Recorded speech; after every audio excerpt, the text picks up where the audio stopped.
Hello students, today we're going to start a new lecture. It's going to be Physiological Responses Part 2. We're going to talk about the hormones. Hopefully this lecture will be a very brief one. We've already identified our 18 physiological responses. In this lecture we're going to simply identify the hormones. And so we won't do anything additional in this lecture. In the next lecture we will associate the hormones with the endocrine structure. So this lecture will be devoted to associating the physiological response with the hormone. And so let's get right into it.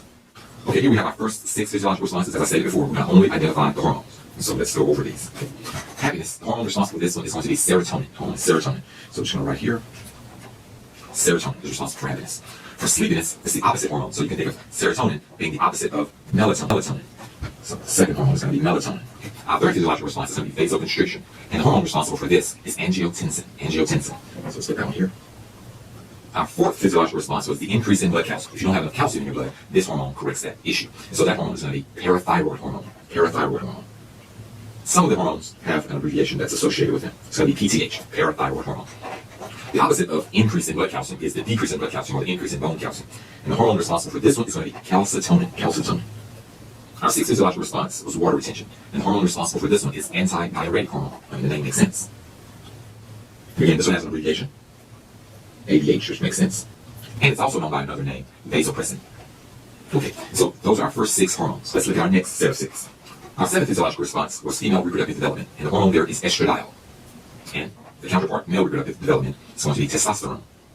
Uterine contractions or labor contraction are caused by the hormone oxytocin. And it has an abbreviation, OT. Our 10th physiological response was milk production. And the hormone responsible for this is prolactin. Prolactin has the abbreviation PRL. Our 11th physiological response was an increase in immunity. And the hormone responsible for this one is thymosin, or the thymosins. So we're just going to put thymosin here. And our 12th physiological response was an increase in red blood cell production. And the hormone responsible for this one is erythropoietin. And it has an abbreviation, EPO.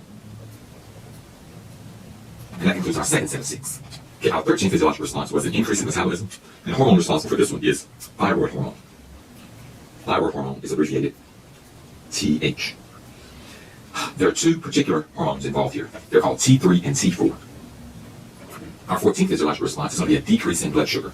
And the hormone responsible for this one is insulin. Our 15th physiological response is short-term stress. And remember, stress hormones are produced in response to stress, and they also keep the body in a stressed state. So stress hormones can be good for you, but they can also be bad for you. So the one responsible for short-term stress, it's also involved in the sympathetic nervous system. It's going to be epinephrine. Our 16th physiological response is going to be long-term stress. And so if you're dealing with stress a lot, you're going to start secreting this hormone, which can be very dangerous for you. It's going to be cortisol. Our 17th physiological response is going to be just general growth, especially of your muscles and your bone. And as the name implies, this hormone is going to be growth hormone. Growth hormone is also known by another name, somatotropin, and it's abbreviated GH.